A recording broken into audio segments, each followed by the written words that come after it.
Premier point. Lorsque tu constates que ton ami, ta soeur, ton frère, ton pasteur, en fait, je suis en train de parler de toute personne qui t'entoure.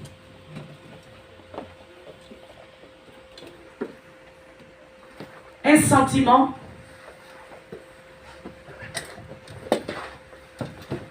d'être à l'attention de tous.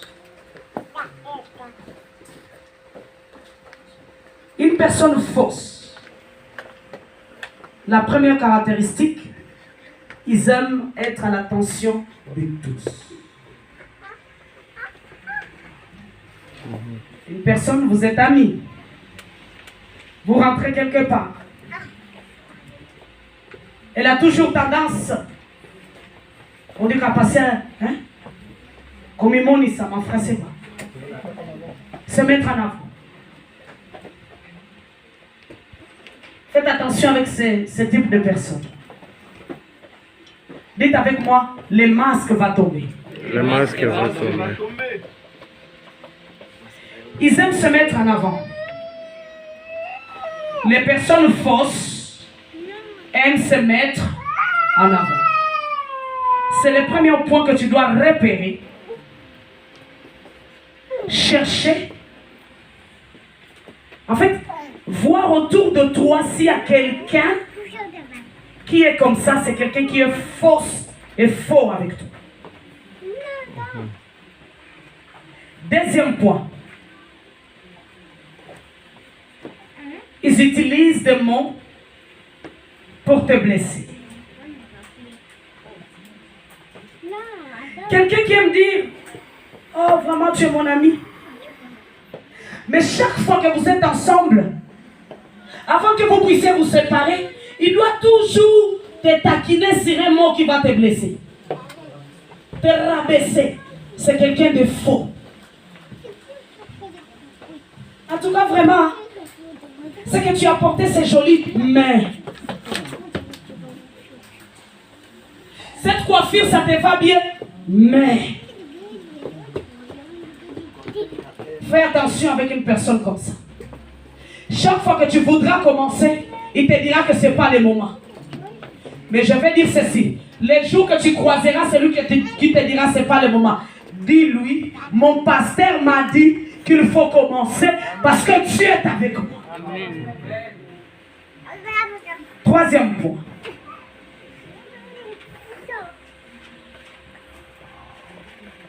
Le troisième point ressemble un peu au premier point. Des personnes qui aiment se sentir importants. Ils aiment se sentir importants.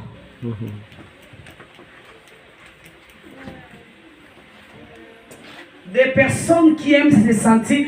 Tu sais, nous pouvons mentir à tout le monde, mais sauf à notre conscience.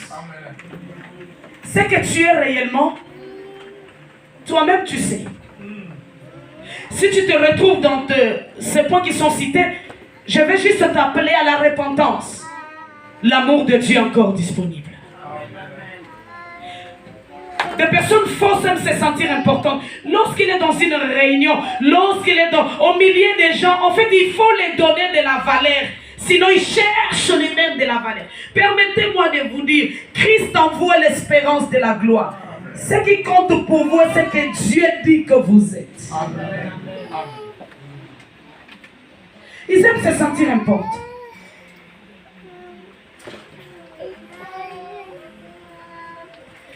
Quatrième point.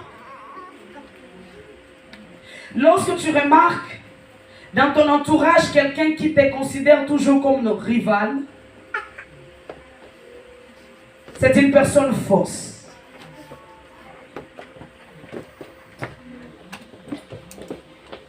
Il veut toujours avoir ce que toi tu as eu.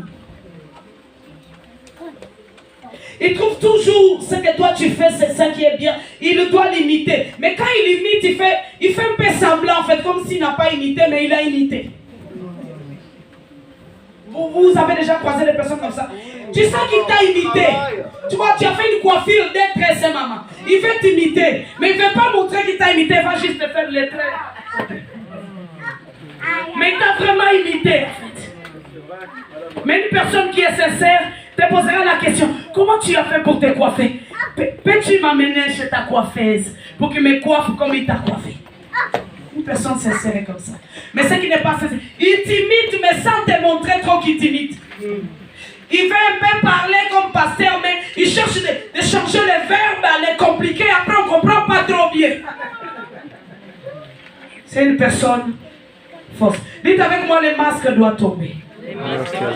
Je ne veux pas dans mon entourage quelqu'un qui me considère comme sa rivale. Non, dis je ne veux pas parce que je vais commencer. Nous devons commencer.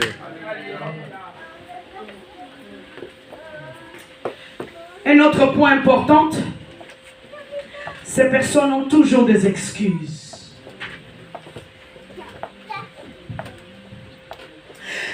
Tu as fait ça. Oui, j'ai fait ça, mais... Parce que... Vous êtes en train déjà de comprendre. Vous commencez à trouver. J'ai fait ça parce que toi, tu m'as poussé à faire. Si c'était de moi-même, bon, ok, moi je t'ai poussé à faire, je t'ai pris, je t'ai enlevé ton haut, je t'ai enlevé ton bas. Après, j'ai dit, va commettre l'impudicité.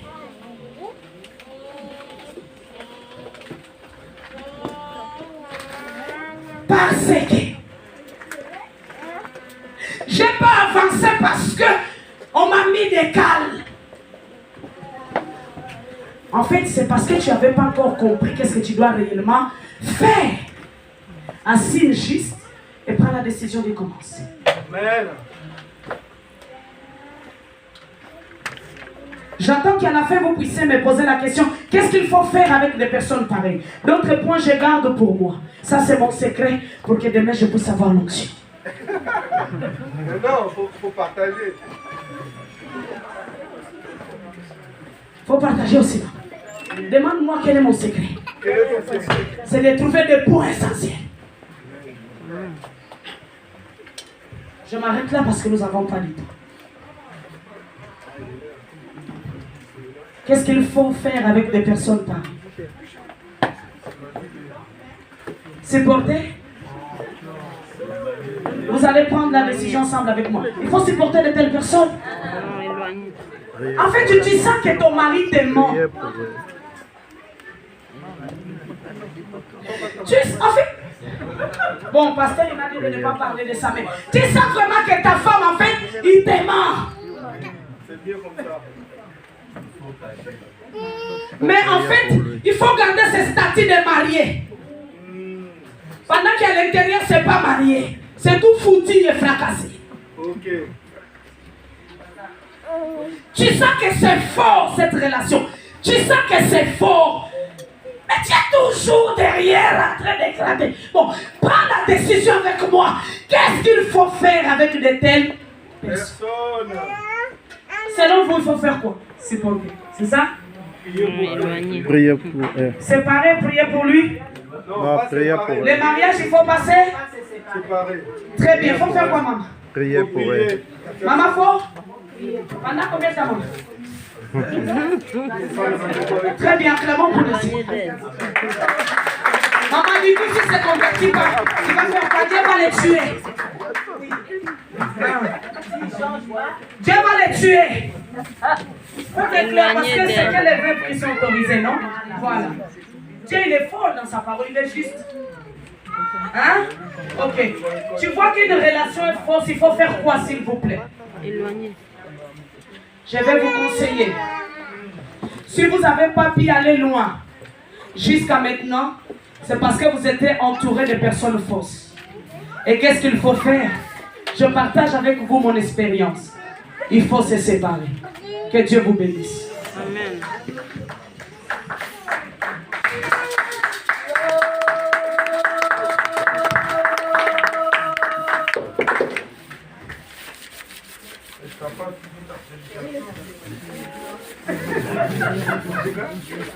Amen. Ceux qui étaient là pendant les enseignements de la semaine ont bien compris. Alors si tu veux comprendre l'explication des dimanches, il faut venir dans la semaine. Alléluia. Et vas-y. Bénissons le Seigneur. Chacun a reçu sa part. Moi aussi j'ai reçu ma part.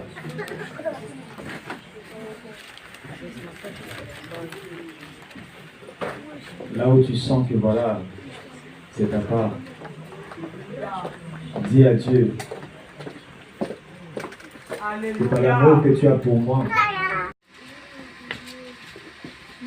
Il fait une déclaration si puissante. Est-ce que Maman Marie peut nous aider à lire, s'il vous plaît, maman? Amen. Je lis les Saintes Écritures. Amen. Je sens dans cette salle une onction de renouvellement. Je ne sais pas si vous le sentez. Mais je le sens très fortement dans mon esprit.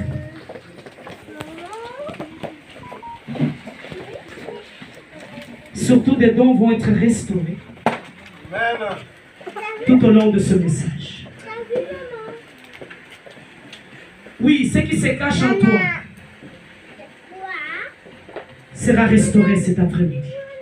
Amen.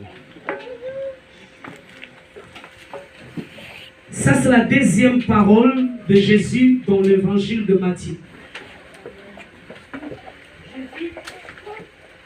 Jésus répondit.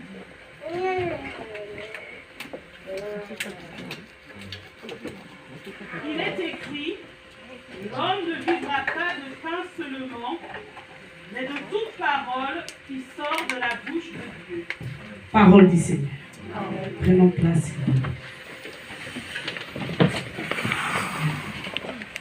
Suivez-moi attentivement. Je vais essayer d'être lent pour que tu comprennes ce que je vais te dire. Je précise bien que c'est la deuxième parole de Jésus dans l'évangile de Matthieu. Il dit, l'homme ne vivra pas du pain seulement, mais de toute parole qui sort de la bouche de Dieu. Je me suis questionné pourquoi cela était utile. Dans un moment très important de sa vie. Parce que Christ venait de sortir de son baptême. Il reçoit un témoignage qui vient du Père. Peut-être vous connaissez plus que moi. Au moment du baptême, une voix fit s'entendre du ciel en disant, celui-ci est mon fils bien-aimé à qui je mis toute mon affection. Je dis que le livre de Matthieu, ou le chapitre 4, verset 4, était un moment très important de sa vie. En fait, c'est comme si c'était un moment où le grand test de Dieu s'est passé dans sa vie. Je vais aller plus loin et dire, je crois que c'était un moment dont sa destinée était en jeu. Ce qu'il devait accomplir dans l'avenir dépendait de ce moment-là. Ce qui m'a fait comprendre que les paroles prononcées par Jésus en ce moment précis étaient très importantes. Combien d'entre nous ont pu s'aider dans cette épreuve qui liait à leur destinée?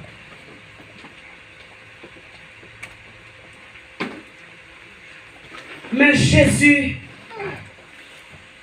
fait une déclaration si puissante.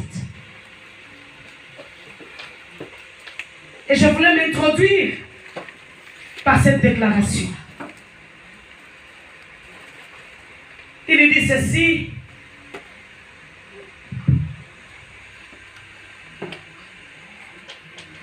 Il est écrit, L'homme ne vivra pas du pain seulement, mais de toute parole qui sort de la bouche de Dieu.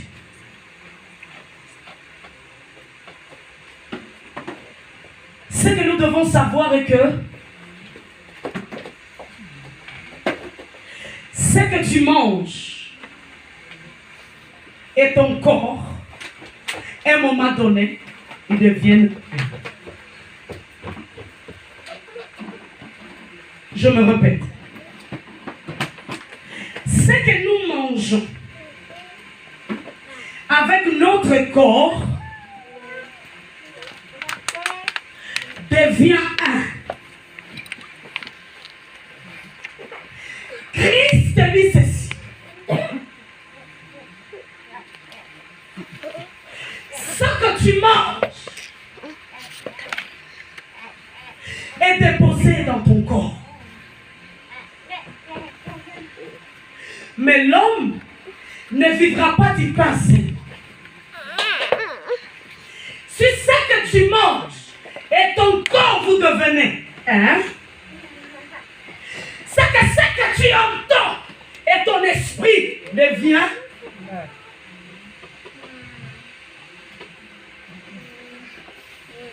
L'église m'a compris. Il dit, l'homme ne vivra pas du pain seul.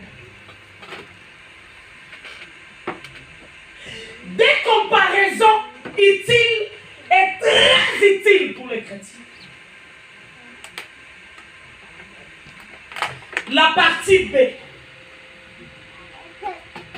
Christ nous informe. Ce n'est pas la parole de Moïse. Ce n'est pas la parole d'Élie. Qui d'autre encore que tu prends comme référence dans la Bible? Non plus la parole d'apôtre Paul. Mais c'est la parole de Jésus. L'homme qui n'hésitait pas à dire, en vérité, je vous l'ai dit. Amen. Il dit que l'homme ne vivra pas du pain seulement, mais de toute parole qui sort de la bouche de Dieu.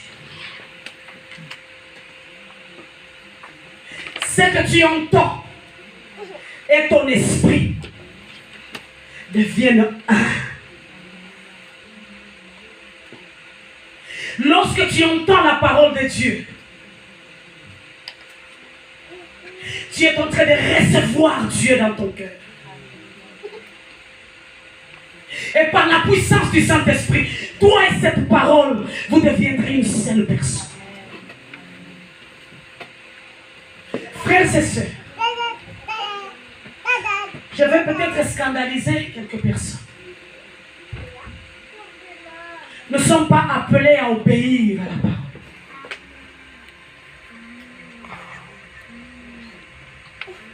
Nous ne sommes pas appelés à obéir à la parole.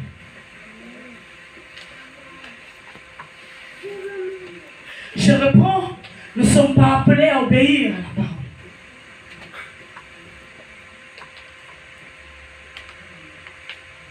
Ceux qui sont appelés à obéir à la parole, c'est ceux qui sont attachés à l'ancienne alliance. Car l'ancienne alliance était un commandement. Mais toi qui fais partie de la nouvelle alliance, tu es né de la parole. Tu dois vivre la parole. Tu dois devenir la parole. La parole doit devenir chère en toi. Rakamaskora. Tu es né de cette parole que tu entends. Faite dans la nouvelle alliance. La parole est un reflet pour toi.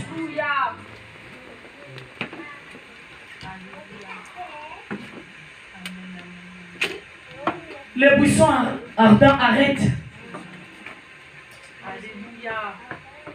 À travers de cette révélation, de vous appeler à obéir. Mais les buissons ardents vous lancent un défi. En disant ceci, vous devez ressembler à la parole. Quand vous êtes né de la parole, vous devez la vivre. Vous devez la vivre. Jean peut témoigner Christ en l'appelant Parole faite chair. Parole faite chair. Parole faite chair. Ramaskor.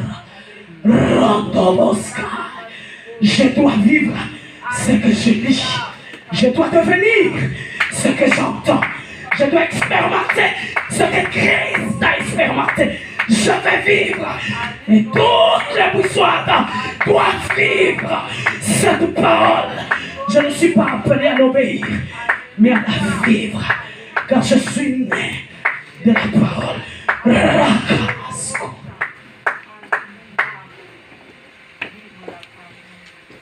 Si tu n'arrives pas encore à ressembler à cette parole, c'est parce que depuis que tu t'es converti, on t'a appelé à l'obéir. Tu te forces à le mettre en pratique. Mais l'homme est faillible. Tu te forces à le mettre en pratique. Mais l'homme est faillible. Aujourd'hui, je vais te dire ceci. En fait, tu es né de la parole. Tu es né de la parole. Cette parole, c'est toi. Et tu dois la devenir. Je t'appelle à devenir la parole. Amen.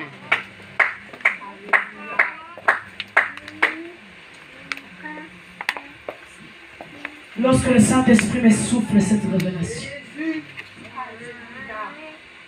j'ai commencé à sonder les Écritures autrement.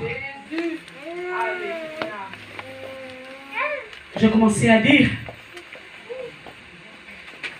en fait, dans la Nouvelle Alliance, la parole est un reflet. Comme dans un miroir. Lorsque tu te regardes dans un miroir, il te renvoie le reflet de ta personne. Dis-moi, qu'est-ce que tu entends? Et je te dirai qui tu deviendras. Dis-moi ce que tu entends. Je te dirai qui tu deviendras demain. Si tu entends uniquement la parole et la parole de Christ, je vais proclamer sur toi que demain tu deviendras la tête et non pas la queue. Tu deviendras la tête et non pas la queue. Tu monteras de gloire en gloire, de succès en succès. Il nous a appelés à avancer, non pas à reculer. Même lorsque nous nous chargeons de notre propre croix, mais nous sommes appelés à avancer, arriver jusqu'à Golgotha, accepter la crucifixion, ensuite partir dans le tombeau, sortir avec Christ et assis dans la gloire avec Jésus. Je suis en train de t'appeler à ressembler à cette parole et non pas la mettre en pratique. L'homme ne vivra pas du pain seul, mais de toute parole qui sort de la bouche de Dieu.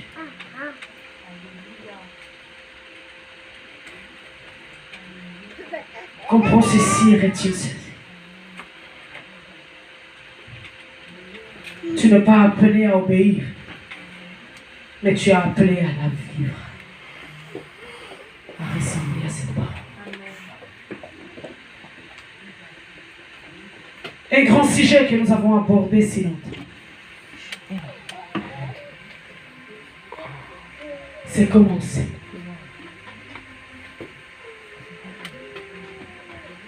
Mon dernier message sur ce thème était les 3 types de personnes.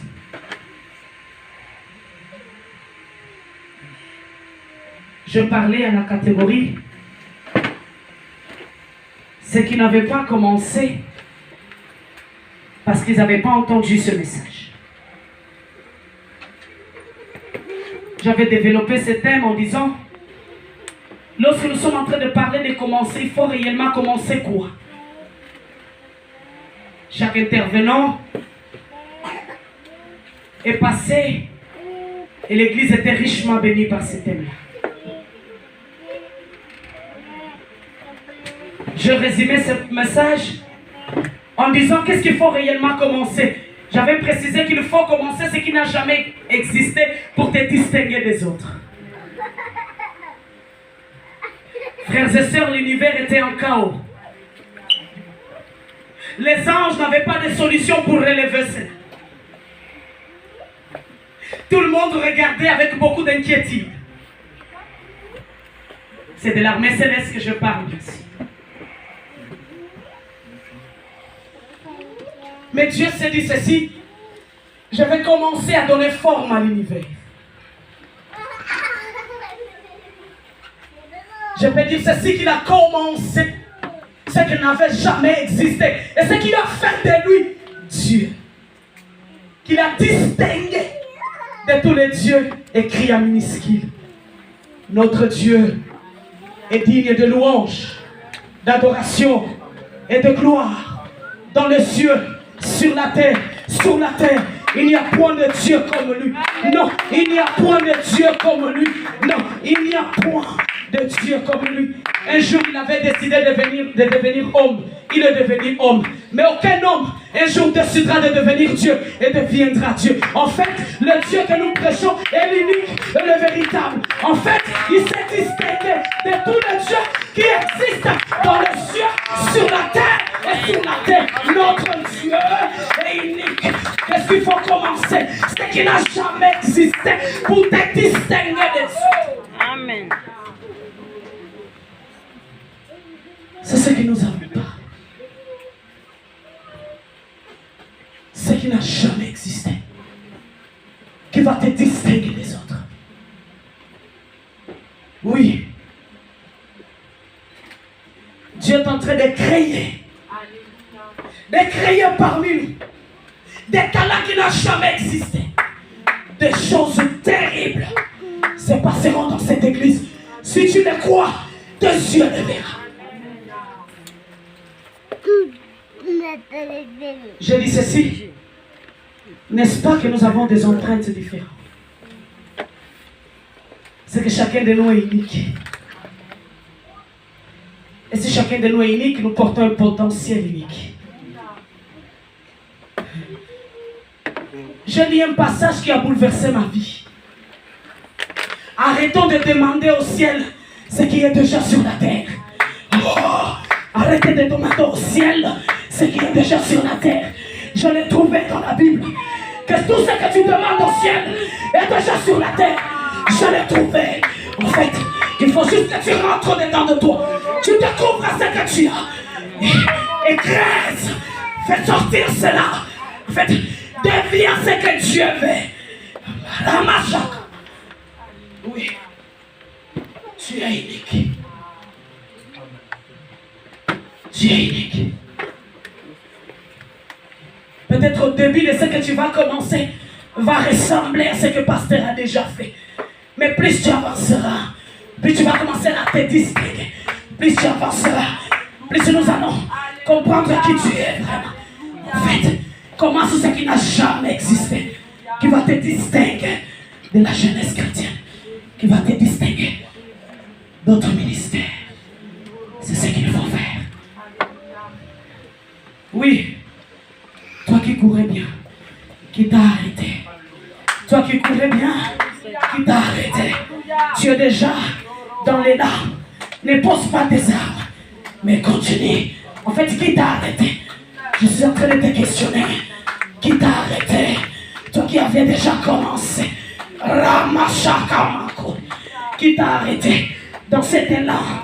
Qui t'a arrêté? Je suis en train de parler dans ton homme intérieur. C'est dans ton homme intérieur que ce message s'adresse. Qui t'a arrêté? Paul nous dit ceci. Réveille-toi, toi qui dors. Réveille-toi d'entre les morts. Car Christ éclairera ta vie. C'est à ton homme intérieur qui s'est tombé dans un sommeil profond qui est en train de revenir. Commence ce qui n'a jamais existé, qui va te distinguer des autres. Ramachaka. Nous ne voulons pas de téléspectateurs dans cette église, mais que toute l'église devienne acteur, et dire, moi je recommence. Je recommence. Oui, j'insiste en disant, un élan avait commencé, mais c'est comme si tu t'y arrêtais. Et Dieu me dit ce matin, par la bouche de l'enfant de l'église, maman, il faut commencer. Et lorsqu'il m'a dit ça, mon esprit s'est réveillé. J'ai tourné mon cahier sur lequel j'avais préparé le message. Et j'ai commencé à réécrire ce message. l'homme qui dort en toi, il doit se réveiller et devenir la personne que Dieu veut. Il n'y a plus de temps. Alors, Christ a prié en disant, j'ai achevé l'œuvre que tu m'as donnée. Maintenant, Père, je veux que tu puisses me faire asseoir dans la gloire. Comment tu achèveras si tu n'as même pas commencé? Comment tu achèveras? Il n'y a plus de temps. Comment tu achèveras pour demander la gloire si tu n'avais même pas commencé? Et si tu avais déjà commencé, pourquoi c'était lent?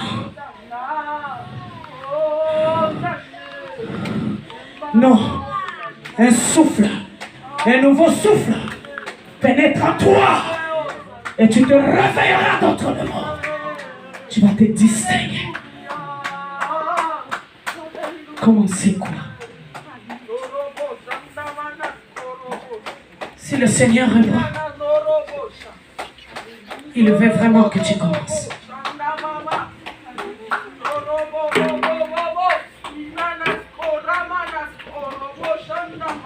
Il veut vraiment que tu commences. Deuxième catégorie, que je n'avais pas parlé, était ceux qui ont déjà commencé. Comment garder l'élan? Ceux qui ont déjà commencé, comment garder l'élan?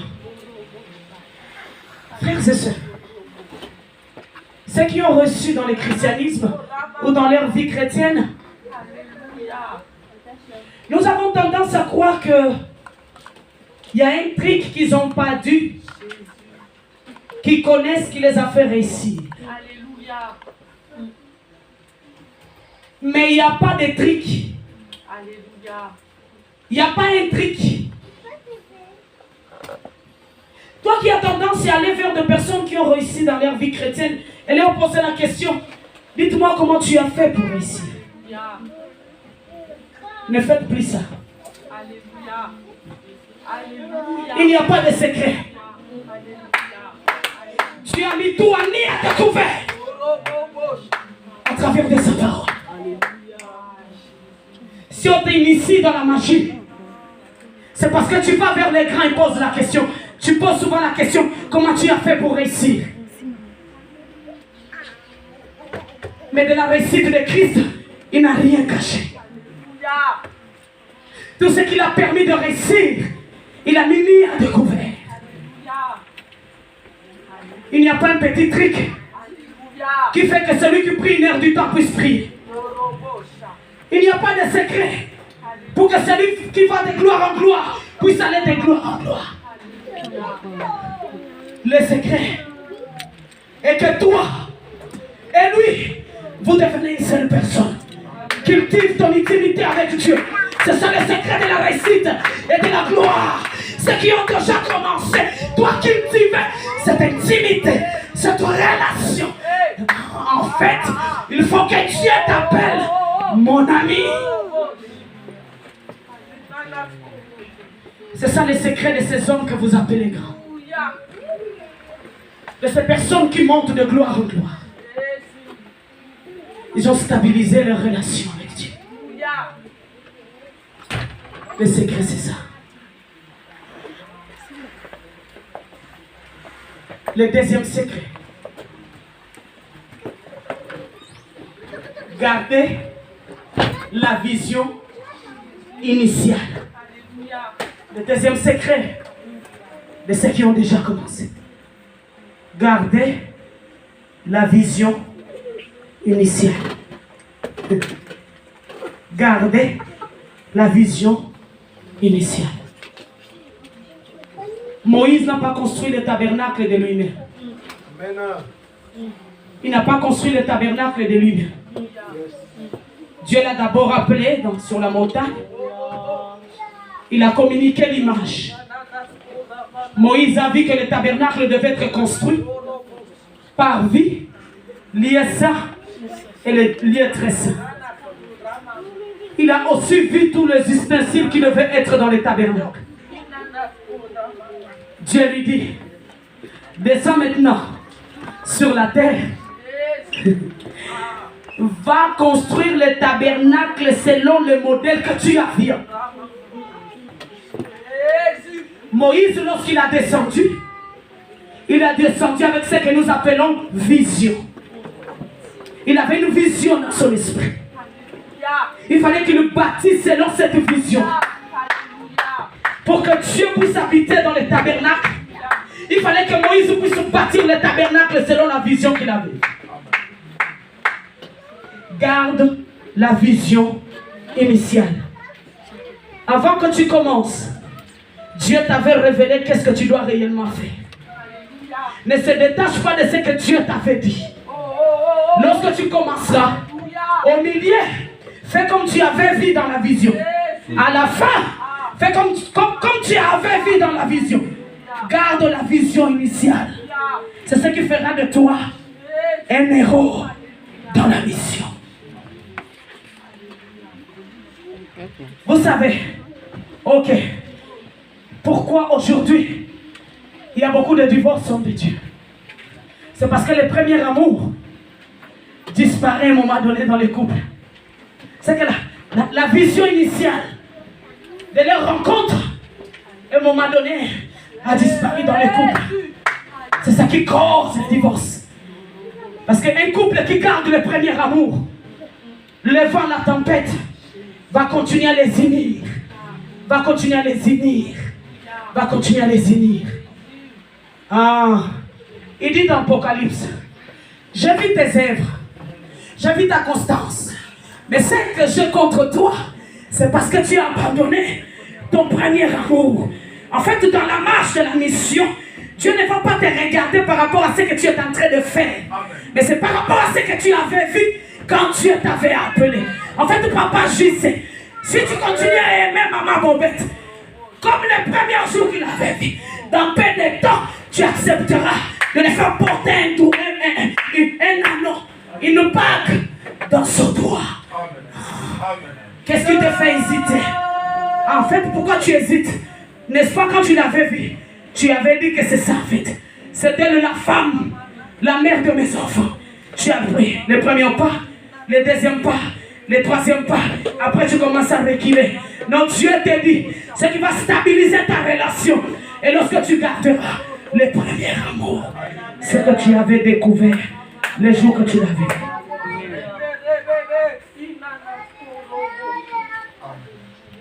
Garde la vision. Fais selon les modèles que tu as vus. Ne change pas de forme. Lorsqu'il criait à tes oreilles, repentance, repentance. N'est-ce pas, tu avais vu le roi de rois assis sur le trône, couronné de gloire, adoré par les anges. Et cette image avait déclenché un amour inconditionnel dans ton cœur.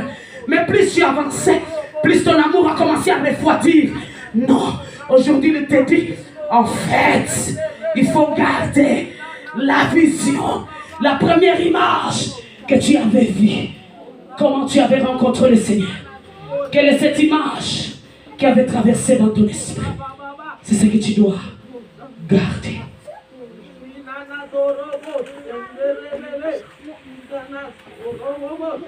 Le premier amour. La première image. Pasteur, la vision, c'est d'aller chercher ceux qui ont abandonné la foi. La vision, c'est de tendre la main à celui qui est dans la détresse, qui me fait dire ceci. Malgré les déceptions, malgré les combats, continuons à tendre la main à ceux qui sont dans la détresse. C'est ce qui fait de nous ce que nous sommes jusqu'à aujourd'hui. Gardons la vision. Cette vision initiale. En fait, si tu gardes la vision, tu ne pourras pas te refroidir dans la foi. Le jour que tu as rencontré maman Fifi, quelle est l'image que tu avais de maman Fifi? Et plus tu avançais, plus cette image a commencé à disparaître. Et tu as commencé à se détacher de la foi. Mais je vais t'appeler. En fait, le Dieu que tu as vu à maman Fifi, cette image de Dieu, continue à les garder dans ton esprit. C'est ce qui fera de toi ce que tu deviendras demain. commencer. Et ce que tu as déjà commencé, garde ça. Garde la vision. La vision, c'est prier sans cesse. Quand tu rentres dans cette salle, tu n'as pas besoin que le modérateur te dise prie. Mais toi, tu commences déjà à prier. Parce que la vision de cette église, avant la prière, c'est la prière. Après la prière, c'est là. Avant la prière, c'est là. Et après la prière, c'est là. C'est-à-dire prier sans cesse.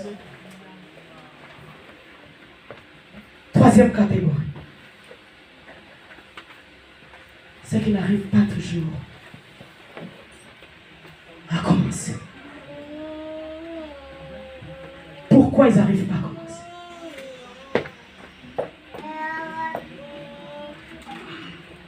Pourquoi ils n'arrivent pas à commencer?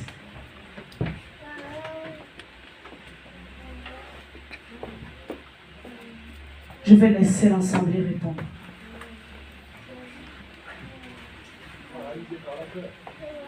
Paralysé par la peur. Pourquoi? Je l'ai noté dans mon tête. Tout à l'heure, pendant que vous étiez en train de lire,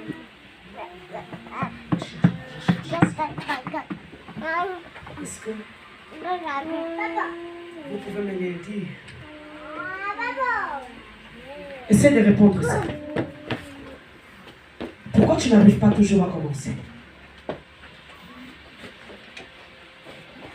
Notre frère dit parce que nous sommes paralysés par la peur. Je vais juste te dire, tu n'arrives pas à commencer parce que tu es mal entouré. C'est ce que je vais te dire. Tu n'arrives pas à commencer parce que tu es mal entouré. Frères et sœurs, si Dieu t'a promis des grandes choses,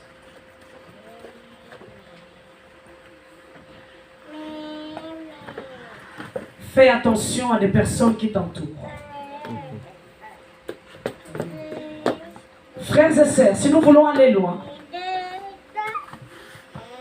nous devons être entourés de personnes qui croient en nous. Car celui qui croit en toi va t'encourager. Mais celui qui ne croit pas en toi va te décourager. Pourquoi tu n'arrives pas à commencer? Parce que tu n'es pas sûr de ces personnes qui t'entourent. L'erreur que tu ne dois jamais commettre, ou qu'un homme de destinée ne doit jamais commettre, est approcher de lui des personnes qui ne croient jamais en lui.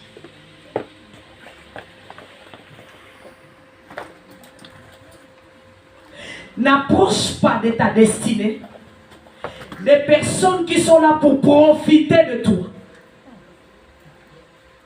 Mais approche dans ta destinée des personnes qui sont là pour lever tes mains lorsque tu seras fatigué. Lorsque Gédéon voulait aller en guerre, Dieu s'est senti obligé de trier parmi ses soldats. Frères et sœurs, pour que Christ établisse son gouvernement, il a choisi. Même s'il avait choisi Judas, c'était juste pour accomplir le plan parfait de Dieu dans sa vie. Lorsque tu établiras ton gouvernement, fais attention à des personnes que tu choisis. Car ta destinée dépend aussi des personnes qui t'entourent. Parce que si nous ne sommes pas sûrs, laissons ces personnes à la foule. Mais partie du gouvernement, il faut être sûr quelle est réellement sa mission. Dieu a envoyé Moïse. Il met à côté de Moïse Aaron. Il dit Aaron, tu vas soutenir Moïse dans ses faiblesses.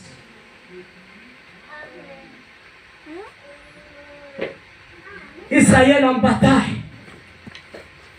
Il a mis à côté de Moïse Aaron et Hur.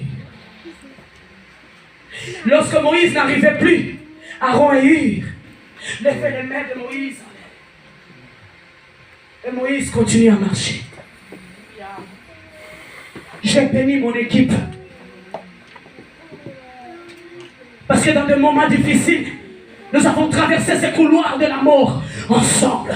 Et laisse que le Dieu de mon appel et de mon alliance puisse vous récompenser. Parce que j'étais bien entouré. Voilà pourquoi nous continuons à relever. Matthieu chapitre 4, verset 4.